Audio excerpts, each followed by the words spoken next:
As it was mentioned already, tomorrow is Father's Day in the U.S. I'm sure many of you have plans, maybe some traditions that you and your family do. To kind of start this sermon, I want to read from History.com website and a topics page about Father's Day where it recounts the origin of Father's Day. There's one interesting fact that I didn't know that we'll read is that Washington State, so the state that we live in, was actually the first in the nation to celebrate a statewide Father's Day in on June 19th, 1910. So we were the first to do it statewide. I just want to read an excerpt from the article. It says, on July 5th, 1908, a West Virginia church sponsored the nation's first event explicitly in honor of fathers, a Sunday sermon in memory of the 362 men who had died in the previous December's explosion at the Fairmont Coal Company mines. But it was a one-time commemoration and not an annual holiday. It's interesting that it was out of tragedy that this day started. It goes on, it says, the next year, a Spokane, Washington woman named Sonora Smart Dodd, one of 6 children raised by a widower. Again, out of tragedy, this day was born. Tried to establish an official equivalent to Mother's Day for male parents. She went to local churches, the YMCA, shopkeepers, and government officials to drum up support for her idea, and she was successful. Washington State celebrated the nation's first statewide Father's Day on June 19th, 1910. As slowly the holiday spread, in 1916, President Wilson honored the day by using a telegraph signals to unfurl a flag in Spokane when he pressed a button in Washington, D.C. So using the technology of the day to do something amazing in Washington, D.C. In 1924, President Calvin Coolidge urged state governments to observe Father's Day. Dropping down a bit, though, it wasn't until 1972, in the middle of a hard-fought presidential reelection campaign, that Richard Nixon signed a proclamation making Father's Day a federal holiday at last. Then it goes on and says, today's economists estimate that Americans spend more than $1 billion each day on Father's Day. So it's interesting, unfortunately, like many of our holidays that are designed to honor something that's special and important, we've turned those days into more just a commercialized attempt to spend more money. But I thought it was very interesting that the formation of Father's Day, or the beginnings of Father's Day, was basically in these 2 tragic events. One being a coal mine explosion, and another one being the death of a mother, where this woman was raised by her widower father, and of course, you can imagine by this time Mother's Day was much more prevalent than of course Father's Day was, and so she wanted to be able to honor the one parent that she had, and so just through one woman's actions, in some ways, it turned into this national holiday. But today, though, I don't want to talk directly about fathers or their importance. It is very important. Fathers are very important. But what I want to talk about is the importance of honoring fathers. Because fathers, we're not all fathers in this room. I guess less than half, probably well less than half. But what we all are we are all children. And we all have a father, and we can all honor fathers and mothers. So I'll talk a lot about fathers today, but really this honoring of your father and your mother. This is the same intent behind both of it. Because, as I say, when we flip it around, even though we're not all fathers, we all are children, and we all have fathers. Not just physical fathers, but eternal father, right? An eternal father as well. And so honoring your father and your mother, what this Father's Day was originally intended to do, is very important to God, right? He made one of his 10 commandments very directly focused on this. So you can read in Exodus 12:20, it says very clearly, honor your father and your mother, that your days may be long upon the land which the Lord is giving you. And in the next chapter, the Lord reinforces the importance of this commandment by saying how much they should punish those who don't honor. Exodus 21, verse 17, and he who curses his father and mother, of course, the opposite of honoring, shall surely be put to death. And you look at the Old Testament, there weren't many sins that resulted in immediate physical death. Cursing your father and your mother, dishonoring them to such a degree that you would curse them, was one of these. So God, takes this notion of honoring your father and mother very important, very important. The second time when Moses retells the story of the giving of the Ten Commandments, he adds a little bit more to the commandment. This is Deuteronomy 5, verse 16. It says, "Honor your father and your mother as the Lord your God has commanded you, that your days may be long, and that it may go well with you in the land which the Lord your God is giving you." So here he kind of adds, not only will you be in the land for a long time, but it'll go well with you. There's something important about honoring your father and your mother, that not only will your days be extended, but also you'll have good things. It won't be a perfect life. He didn't say you'd have an easy life, but it said that it would go well with you in the land which the Lord your God is giving you. So that there's something tied there to honoring your father and mother that is important for us as children to have a life that goes well, that leads to longevity. Christ referred to this several times throughout his ministry as well, this specific commandment. Just by my rough count, this was actually the command that he spent more time talking about than any other command. Maybe the ones about God a little bit more, the Sabbath and those kind of things. But as far as the direct commands where he just explicitly said, go remember the commandments, this was the one that he did most. 6 times he referred directly to this commandment. Paul also speaks to its uniqueness, right? I'm sure this is probably the one in some ways that we remember most, maybe even more than the commandment itself, which is in Ephesians 6, 1 through 3. It says, "Children, obey your parents in the Lord." Of course, in the Lord is an important part, because we are to obey our parents as long as they're teaching us and guiding us towards the Lord. And God being our ultimate eternal Father, he's the one we're to obey even above our parents. But it goes on, it says, "For this is right. Honor your father and mother." So again, referring back to the 5th commandment. And then he adds this extra part, which we know about, but we all, I think we know this specific phraseology, which is the first commandment with promise, right? And in some ways, it's really the only commandment with a promise, right? It's, if you do this, something will happen in return.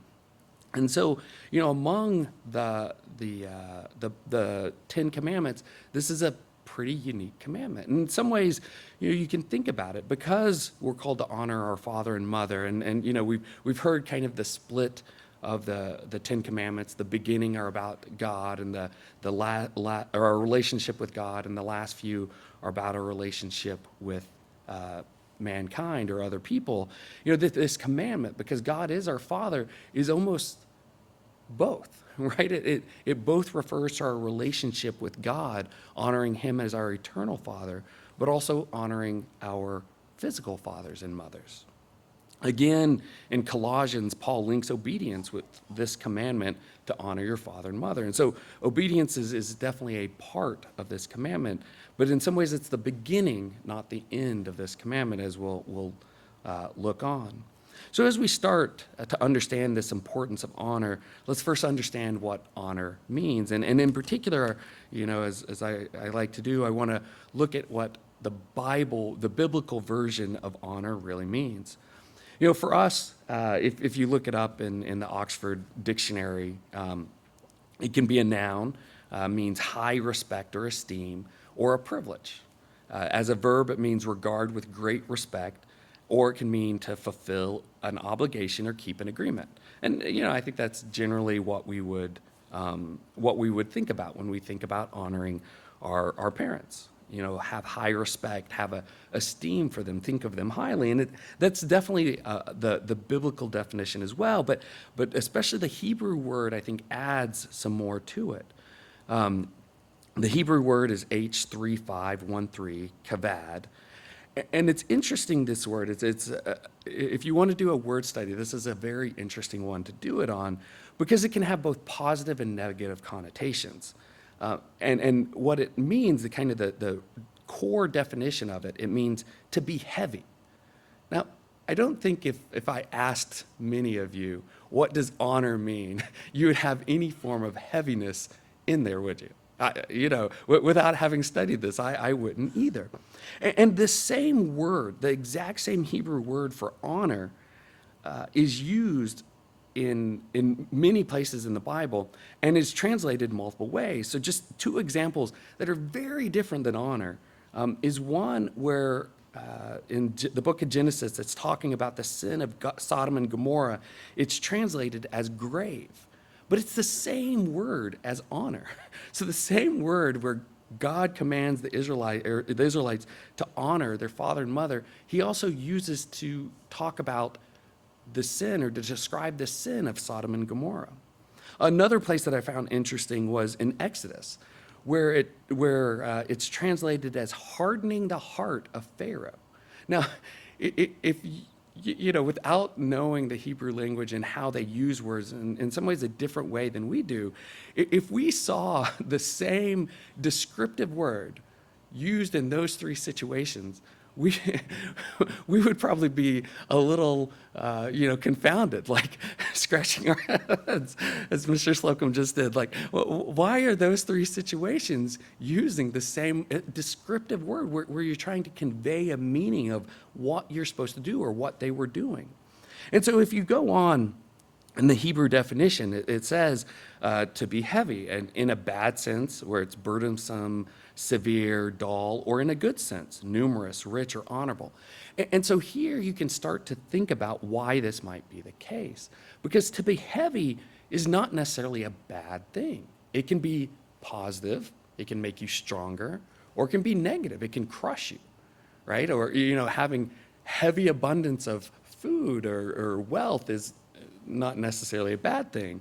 Having crushing debt, heavy debt, is a bad thing. And so you can start to understand why this word in Hebrew can mean both, because it depends on the situation. But in both situations, what it means is it's something that should be a focus, should be something that catches our attention, and should be something that we spend a lot of energy and exhortation on. The Greek word is more clear. It's more aligned with our English definition. It's temao. It's G5091, and it means to prize, to fix a valuation on, and by implication, to revere, honor, or value. And so you can think about these words, and in the New Testament, it uses this Greek word where Christ talks about the commandments, or where Paul talks about this commandment. And so, this commandment, I think, can start to take on a deeper meaning when we look at it from this lens. Because what God is commanding us to do is we're to look at our parents, we're to look at our fathers, we're to look at our mothers, and place a high value on them in a way that's not just, yeah, I know they're worth a lot, but it's something that should be heavy, something that should take your focus. It's not something to be trifled with, right? It's not just something to be kind of glossed over in a way of doing honor to our parents for what they did for us, what they taught us, how they worked with us, how they helped us grow. It's to be something heavy, something with high value to us, that we honor them. And this goes, of course, for both our physical and our spiritual fathers. We should place high value on them, and it should feel like a weighty matter to honor them. Having it be a weighty matter is something I think we can understand, like the weightier matter of the law. You can understand why this word heavy is used.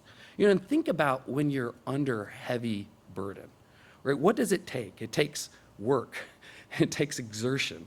You have to focus to handle that weight. If you're walking around with something light, you can be walking, you can be talking, you can listen to something, and it's trivial, right? Because you might even forget that you're carrying it, because it's not something that matters, right? In the big scheme of things, something very light, you don't even pay attention to. Now, what if you're lifting something heavy, really, really heavy, something that you could barely get up? Do you want somebody yipping in your ear, like asking you a bunch of questions? Do you want to, will you even be able to answer them? No. Why? Because you have to put all of your focus on that object that you're trying to lift. You have to pay attention to your muscles. For those of us who are getting older, you got to make sure you lift with your legs and not your back, because you don't want to throw out your back. You have to make sure you're keeping it as balanced as possible, so that it doesn't go off one side and you drop it. If anyone's lifted very heavy weight, what happens when you start to get it a little bit outside of your comfort zone? It goes really fast, right? Doesn't it? It's not something that you can just do a lot of other things with and make sure you do it properly. And so when we think about it in this way, honoring your father and your mother is not something that you can just kind of look at, fix a high value on, and then ignore. No, it's something that you have to put purposeful focus on. You have to do work to make it happen. It's not something that just happens by itself. And so when you look at it that way, this word picture that the Hebrew word gives us, I think really adds to the meaning of what God is trying to tell us to do. He's saying, if you want to honor your father and mother, you have to put work into it. You have to not just affix this high value, but it has to be something that you focus on. Do you put focus on every day in honoring your father and your mother? On the surface, I'll say sometimes you could probably think, oh, I don't do it nearly enough. I hope we go through some of these things to show a broader view of what honoring might mean, because I think in a lot of ways, we don't put as much focus on it, but we do put a lot of effort into it. And I do want to pause, because unfortunately, especially in this world today, not everyone is blessed with a physical father that loves them, that does their best for them, helping them grow, mature. Too many fathers today are not worthy of honor. And I'm not talking about the majority of fathers who are not perfect, right? None of us are perfect. None of mothers are perfect. But, in today's society, too many fathers just walk away, just abandon their children. They're not worthy of honor. But the interesting thing here is that commandment doesn't say honor your father and your mother only if they're worthy of honor, right? It says honor them. Now there's some things as we look through honor that you might not do if you're in that situation. But there are ways to honor even the worst of parents. And that's what we're called to do. And for those of us, of course, who are blessed to have great parents, great fathers, great mothers, we should doubly honor them for the work and the effort that they do. And again, if you think about this day, this Father's Day, that was the original goal, right? It was to honor men who gave their lives in tragedy, right? The men in the coal mine that were killed, who were trying to provide for their families, but even that widower who had no mother and had to take the role of the mother and the father. For any of those that are single parents, you understand the double burden that you have. And so, in this day was to honor the work and the effort and the sacrifice that these fathers gave for their children. And of course, when you step back even further, we all have a father who is worthy of honor, of course, right? Our eternal Father, God the Father, a perfect Father that loved us so much that, as the Apostle John says, that he gave his only begotten Son for us, even when we were at enmity with him, right? That is, of course, all of the goal of which all of us should be striving for, the level of sacrifice. But he's there loving us, caring for us, helping us, guiding us, directing us, all of those things that physical fathers should be doing, even if imperfectly should be doing. And if in this life, if we can honor our imperfect fathers, maybe even our fathers who are not worthy of honor, we can certainly be able to honor, to make it a weighty matter, to place high value, to abound with honor for all eternity for our eternal Father, can't we? And that's what a lot of this is about, right? When God, puts us on this earth, what is it for? It's to practice for eternity, those things that are important to practice for eternity. And so here you can see why Jesus Christ himself would put so much focus on this commandment, because it's something that we're called to do and that we're going to be called to do for all eternity. Another word That's often translated, or another English word that's used often for the same Hebrew word is glorify. Right? Honor and glorify are both translated from that single Hebrew word in a lot of ways. And so we know how much we're called to glorify God the Father, which is just another way of saying we're to honor him. Right? And so we have to practice today so that when we are in eternity, it's just our nature. That's why God spends so much time and effort and focus on it and tells us that we should as well. And so where I want to spend the rest of the time today is looking at ways that we can honor our fathers. Most of these are applicable to both our physical fathers and our spiritual fathers. There's a few, especially in different circumstances, that might not be, and I'll talk about those. But in general, it's really, if we learn to honor our fathers and mothers today, it is only practice for honoring our eternal Father for, as I say, all eternity. This is something that's never going to end, and so it has to be baked into your character today. A good place to start, of course, is, as Paul pointed out, obedience. And that's probably the first thing that we think about when honoring, and it is very important. Christ himself makes this connection between honoring and obedience when he rebukes the Pharisees. And I'll read from Mark 7:5. Starting in Mark 7:5, and this is also a story that's in Matthew. It says, "Then the Pharisees and the scribes ask him, 'Why do your disciples not walk according to the traditions of the elders, but eat bread with unwashed hands?'" Right? We know this story, and he answers them and says to them, "Well did Isaiah prophesy of you hypocrites, as it is written, the people honor me," right? And he's saying that they pretend to honor me. So he's tying honor here. "They honor me with their lips, but their heart is far from me," right? And of course, saying words with your lip is a form of honor, but it's not the highest form of honor. Of course, your heart is. "And in vain they worship me, teaching as doctrines the commandments of men." It says, "For laying aside the commandment of God, you hold the traditions of men, the washing of pitchers and cups and many other such things you do." Right, so here what Christ is saying is that if you want to honor God, where does it begin? It begins by obeying God. It begins with obedience. Yes, you should honor him with your lips, but if you don't honor him with your actions, if you don't honor him with your heart, saying nice words, saying kind words are meaningless. And this is what he's saying. And he rebukes the Pharisees very powerfully here because of what they were doing. God is saying that it's vain honor if you just do it with your words. No, you have to do it with your actions. You have to do it with your heart. And for any child, obedience is the beginning of honor. We were, as I said, the one of the things we all have in common in this room is we were all children. We were all babies, and then we grew and we grew and we grew. And as children, even as we age, obedience is important. Now, the nature of obedience starts to change, and we'll see this even in the Bible. But from the oldest of us to the youngest of us, obedience to our parents is the beginning, is the foundation of honor. And not just our spiritual father, but also our physical parents. And we can see this in our lives as we grow, right? When we were young, when we were babies,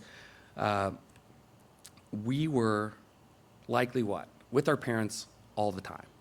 Especially as babies, you're with your parents all the time. They decide where you go, they decide what you eat, when when you sleep, when to rest, what to do, complete control, right? A baby, there's not much they can do in defiance of obedience. They pick you up from one place, they put you down another place. They put a bottle in your mouth or, other things to feed you, and that's just what happens. Of course you can cry and those kind of things, but there's the obedience is forced upon you. You just have to do it. And there's nothing we can really do about it. But as we grow, two things happen at once. First, we have more and more opportunities to decide on our own. Right? Because even that small child, when they learn to crawl, when their parents are in the kitchen and they're watching the baby in a different room, what does that baby have a chance to do. It can decide for itself. Does it get up and crawl? Does it roll? Does it, what does it do? Does it play with the toys in front of it? Does it try to go get another toy? And so you start to get more and more ability to decide what you do. And our parents, become less and less with us all the time, telling us exactly what we're to do.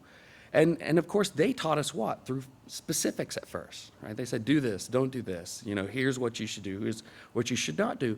But over time, that should become more about teaching principles. Because, there's no way in this life we can cover every specific way you should handle any circumstance that might come up. And so we start to being taught principles. And we are expected to apply those principles to what we learned, right? They would teach us that stove is hot. Well, that means don't touch the stove, right? And that principle means if there's something dangerous, don't go tempting. It doesn't matter. It might be on, it might be off, but just don't do it, right? It's a dangerous thing. There's no reason why to try it. And so we have to apply these principles even when they're not around, or maybe especially when they're not around, right? Like, is a child able to apply the principles they're taught, especially when the parent's not around?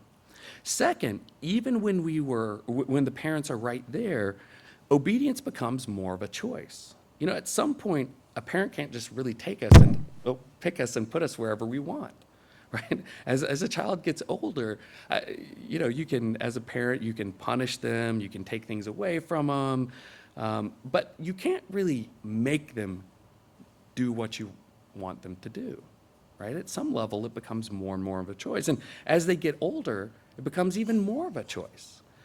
And these things are actually good biblical principles, right? Think about God. God gave Israel first the 10 Commandments and then a whole bunch of laws and statutes, right? Very specific things. And then Christ came and said what? He said those things are true, those things are right, you should continue to do them. He wasn't taking them away, but they didn't cover every situation, everything that could happen, and especially not for all eternity, right? Imagine how big the Bible would be if God had to write a law for every specific situation that might happen. So what did Christ come and say? He said, let me step back and let me teach you some core principles that you need to know. And these principles apply to every single situation you might ever be in for all eternity. You can think about them. Love God, love your neighbor, the weightier matters of law, justice, mercy, and faith. Between those 5 things, you should be able to apply those to every single situation. Now, learning how to apply those things is more than a lifetime to learn. But those 5 things cover everything, every situation. And so you see this biblical approach is where you start by teaching specifics, but you have to step back and then give them principles. And then as children, we have to learn how to apply those principles. And we should get better and better and better, and actually in some ways need the specifics less. Now, we still do the specifics because that's what our parents command us. My kids often like to, when my mom is here, or when Tina's mom is here, they'll say, I'm going to go talk to Nana or Grandma, right? Saying that, they're going to get, our moms to come tell us what to do. And if our moms came and told us what to do, we would do it. Now, our moms are also wiser, and so they said, this is a matter between you and your parents. I'm not getting involved. But, if our parents, no matter how old we are, if our parents come and tell us to do something, as long as it's a godly thing to do, it's the right and honorable thing to obey them.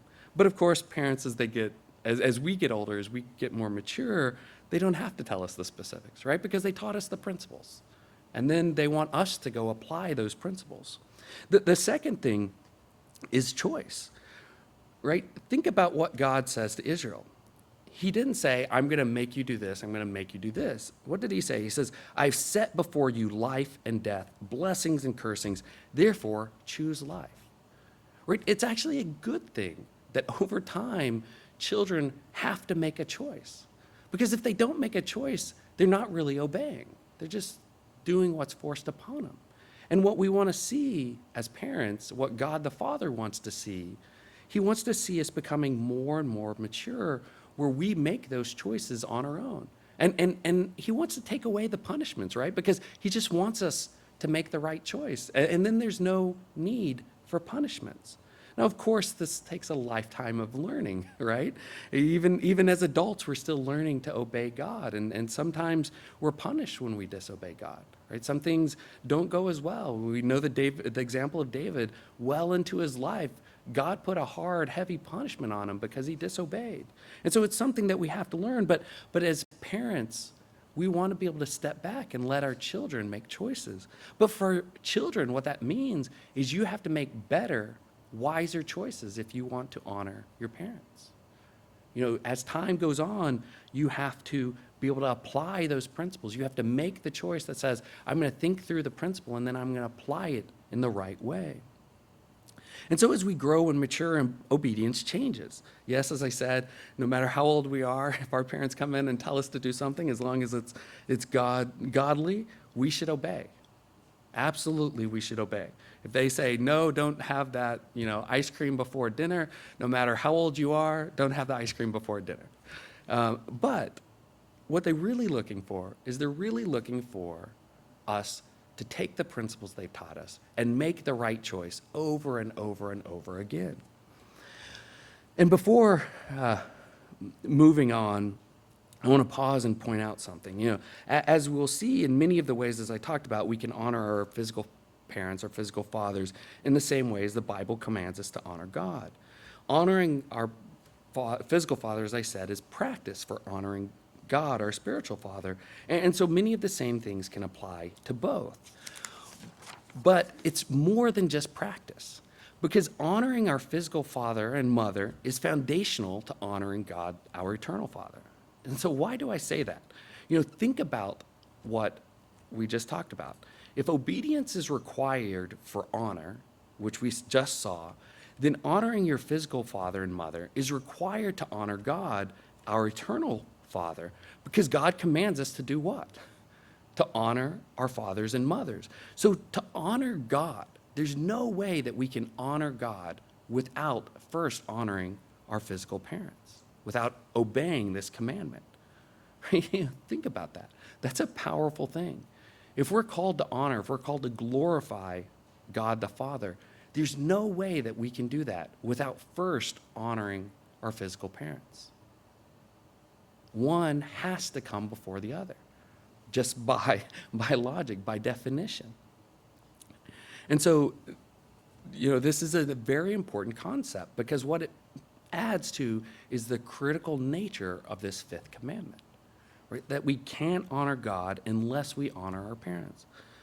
And so I want to look at a few more, in addition to obedience, of ways that we can honor our parents.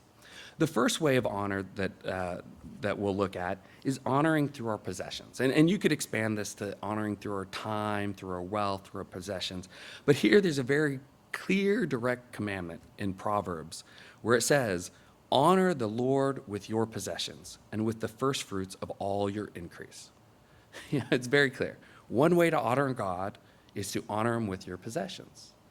Well, if that's how you honor God, is that not also a way to honor your parents? And Christ calls us out explicitly as an example to the Pharisees. The section that we just read a few minutes ago, where he was rebuking them about honoring God with their lips but not their hearts, and he talks about this commandment.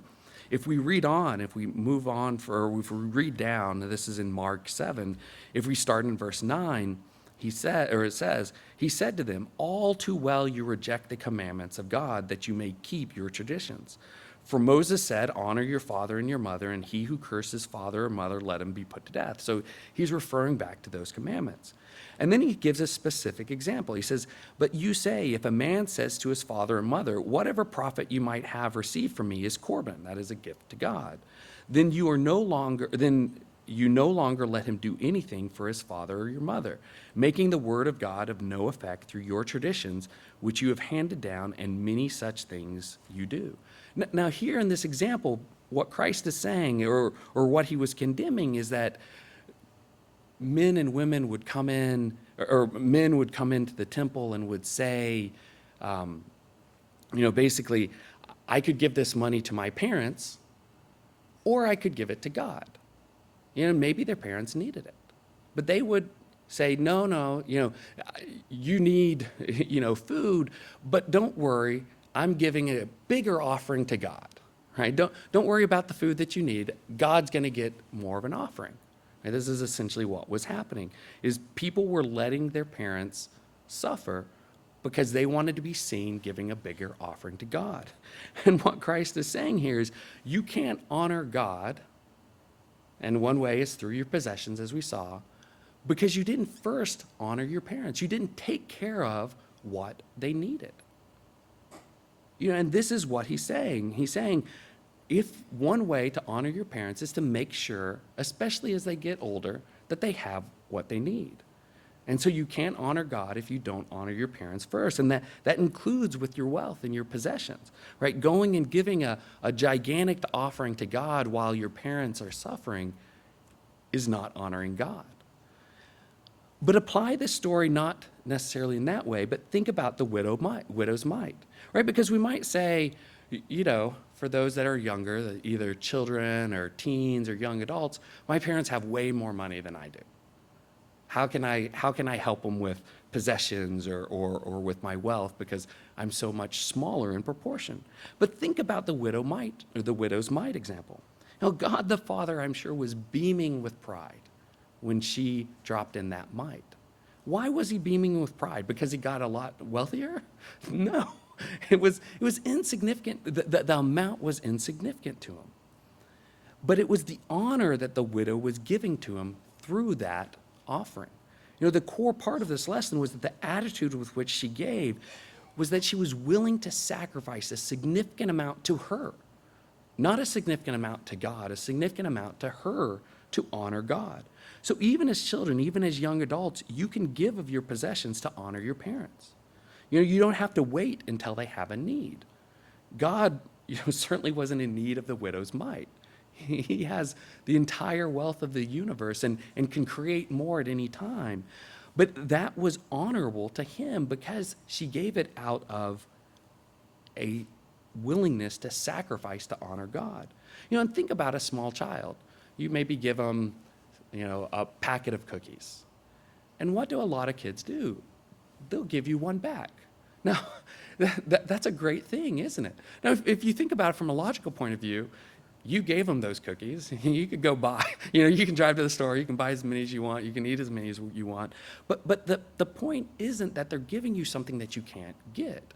The point is that they're being thoughtful enough to honor you, that they're taking from what they have, their limited amount, and giving you some of that, right? So it's a good thing. Even as small children, we can honor in this way.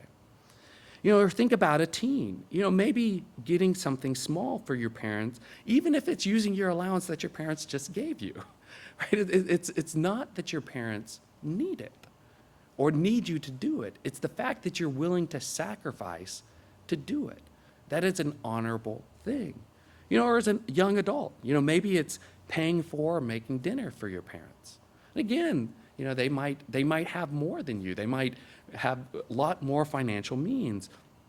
But I'll tell you, the first time as a young adult, when you go to a restaurant with your parents, and you normally it's a little bit of an arm wrestle, but you finally pay for that first dinner, it makes your parents feel good and it makes you feel good, right? That's an honorable thing. And that's, honor is an important thing, but honor in some ways is just an accumulation of small things. These don't have to be big, gigantic gestures. And that's why I was saying that we should put a focus, we should put a weight on it, but we're probably doing better than at first blush, right? Because a lot of people do these kinds of things. Going and, as a teen or young adult, going and doing something that your parents might need to do and just doing it without being asked. That's a way of honoring them. That's a way of giving of your possession, your time, your wealth. And so there's lots of little things that you can think about doing. And as I said, it's really an accumulation of small things where you show your willingness to sacrifice for them. Because if the only way we could honor God was to give him something that he couldn't get himself, we would be in big trouble, wouldn't we? He can always find a way to do whatever he needs to do. But that's not the point of honoring. The point of honoring is that you're sacrificing something that's important to you to show your parents' importance to you. right? Because when you're willing to give up something of value to yourself to give your parents something of value, even if it's small to them, it still shows that heart, that attitude of honor. And another way of honoring our parents is to offer praise and thanksgiving. And we think about this with God, but how much do we think about it with our parents?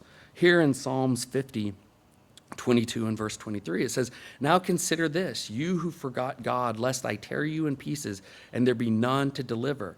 And then in verse 23, "Whoever offers praise glorifies." And this glorifies is the same word as honor in the fifth commandment. "Glorifies me, and to him who orders his conduct aright, I will show the salvation of God." So as I said, that word glorifies is the exact same Hebrew word. But do you praise your physical father? Do you praise your physical mother? Do you praise your father or mother to them? Do you praise to others? Do you praise publicly and privately? Right? As we look at how we praise God, and I think this is one where we probably do it better towards God than we might do it to our own parents. But think of all the different ways you praise God. Publicly, privately, you praise to God directly, you praise him to other people. There's lots of different ways. But do you do that with your parents? Some of this you can see in small children, right? When they go and they talk kind of boastfully about their parents, right? My mom's the best cook, or my dad's the strongest person ever. That's their way of giving you honor. They're praising you. And I think, small kids probably do this much better than we do as adults. Right? We don't necessarily do that. My dad passed away a number of years ago, but even now, even though he passed away, I'm still to honor him. He's still my father, right? And do I talk about all the great things that he did for me, all the sacrifices that he did, all the help and direction and guidance that he gave me? And even earlier in Psalms 50, it also says, similar, offer to God thanksgiving. So if you think about this praise and this thanksgiving are closely related. Do you thank your parents for what they do? So that's praise and thanksgiving is another way. Another one is seek their advice and counsel and wisdom. I'll just read a little bit here in Proverbs 4. This is one we're likely familiar with. It says, "Hear, my children, the instruction of a father." So this is a father instructing the children, and give attention to know understanding. "For I give you good doctrine." So this is a father trying to teach. And two of the things he says in Proverbs 4, verse 5, he says, "Get wisdom, get understanding." And then if you drop down a little bit more, it says, "Exalt her." In verse 8, "Exalt her, and she will promote you. She will bring you honor when you embrace her." So, what this father is saying is, go get these things. Well, a father who's telling you to go get wisdom and understanding, what do they probably have? They probably have some wisdom and understanding. If they're saying go get those kind of things, they're not perfect. They don't have all the wisdom, all the understanding, but they'll probably also know when they have it and when they don't, and can help you find it when you need it. And so here, this father goes on and is beseeching his children to get and keep wisdom. And especially as we grow and we have choices of who we go to for advice, counsel, and wisdom, going to our parents is one of the ways that we honor them. Many people, young people, do what when they look for advice and counsel? They go to friends, they go to peers. And this isn't wrong, this isn't bad, but when it's the most important things, go to those who have the most wisdom. And we saw that this can be disastrous. And an example of King Rehoboam, right? This is in 1 Kings 12. I'm sure we all remember. What did he do? He in effect decided to listen to the counsel of the young men that he grew up with, it says, versus the elders who had been with his father and who had all the wisdom of Solomon, had years and years of listening to the wisdom of Solomon. And so he chose to go to his friends instead of seeking the wisdom of his father. Right? Because those elders would have had that wisdom. But he chose, and what happened because of it? The kingdom was divided. He lost probably over half of his kingdom because of that. And so one of the ways that we can honor our parents is by going to seek advice and counsel. And it doesn't, again, matter how old you are, right? Even as old as you are, you can go to them. And of course, if your physical parents aren't alive, you can always go to who? Your spiritual, eternal Father, He's always there, helping us, guiding us, and giving us wisdom and advice. And we could go on, but these four that we looked at give a very broad view of how we can honor our parents. Obedience, especially as we grow to make choices that are aligned to the principles that they teach us. Giving of our time, wealth, possessions, even if they're small things, right? Even if they're not big to the parents, if it's you showing as a child your willingness to sacrifice for them, it's a way of honoring them, praising and thanking them, not just privately, but also publicly, seeking their advice, their counsel, and wisdom. So these are four of the ways. There's two more that I want to look at briefly that aren't explicitly in the Bible, but I think based on very biblical principles, and are two that even if you don't have fathers who are worthy of honor, these two ways are ways that you can honor them. And of the first four, some can be hard. You might not it might not even be the right thing to go seek advice or wisdom from your father. It might not be right to obey them because they're not going to lead you down a godly path, right? It might be the wrong thing to even share your possessions, right? You might have to break off contact. There might be nothing to praise and thank them for, right? But these two you can do regardless of how honorable or unhonorable your father and mother were. The first, and this doesn't apply to God, but it does apply to our physical parents, our physical father. The first is to forgive your father, your physical father. No physical father is perfect. Some are very far from perfect. But forgiveness is, of course, a core biblical principle. And the challenge is that those who are closest to us can have the most negative impact on us, and it can be the hardest to forgive. Even good fathers leave their children with scars in some ways. And they leave them with their weaknesses. And so even the best, but especially the worst fathers, it is important to forgive your father because they're just like you. They're human. Most fathers don't have a lot of training when they become fathers. Even as they go through, most fathers, even with biblical principles, are kind of winging it, right? We take the principles that we have and we try to apply them, but those situations come fast, right? And it's not always easy to apply. And there's, of course, other pressures. And I think as we grow older, we better understand this, don't we? That we can look back and we can see, even in times where they were wrong, we can understand as adults why they were likely that way, right? They had parents that weren't perfect, and they had parents, and it goes back generation after generation. But it's critical that you forgive your father. And this is, again, doesn't matter how good or how bad they were. Your father has reasons that you need to forgive them, and you need to be that type of person that is willing to forgive those that are closest to you. The second one, and this is, again, a way to honor regardless of how worthy of honor your parents were, your father, your mother. But the second is becoming a person who is worthy of honor yourself.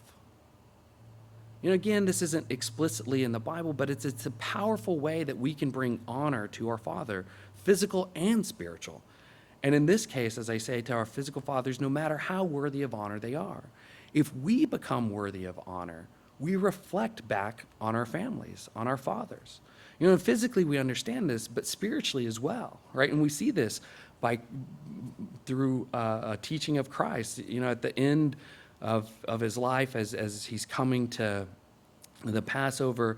He says in John 13:35, "By this all shall know that you are my disciples if you have love for one another." Right? And think about this, what he's saying. He's saying, if God the Father by his very nature is love, then his children will reflect that as well. They'll be loving to others. But in this way of honor, it's almost reverse. Because if we're honorable, what does that mean? It means we're giving honor back to our Father because we're obeying. We're becoming honorable people. And so that magnifies the honor of our Father. And especially if you think about it from God, the Father, the eternal God, when he has a whole family of honorable children, how much does that magnify his honor? That's this multiplication effect, probably exponential effect, right? And so when we become honorable ourselves, this is a central way that we bestow honor on our parents. And ultimately, God is looking for children that will honor him, right? His son and each and every one of us for all eternity. If you go look at honor, one of the clear statements that is made is we are to honor all people. God goes and talks about a whole bunch of categories that we're to honor. But one of the things he explicitly says is we are to honor all people. We're to put high value on them and make it a focus of ourselves to make sure we attribute that value back to them. And so he's looking for children who understand and have practiced and is shown that they can honor. And it starts with honoring our physical fathers and mothers. Again, think about how this works. To honor God, we have to obey him. One of the first commandments he gives us, one of the first ways that we can show that we honor him and obey him is by honoring and obeying our parents. Then honoring and obeying others, each and every person alive. And so here we see this need. And of course, from God and Christ's own examples, they place high value on others, right? They were the ones that first honored us. And it's part of their very nature. They honor us and they expect that honor in return. And we're commanded to start with honoring our father and mother. It's a prerequisite of honoring God. And we talked about the ways of honor, right? Obedience, especially making choices toward the principles that they teach us, giving back our time, our wealth, our possession, even if it's seemingly small to what our parents have, praising and thanking them publicly and privately, seeking their advice. In the case of our physical fathers, forgiving them and being worthy of honor ourselves.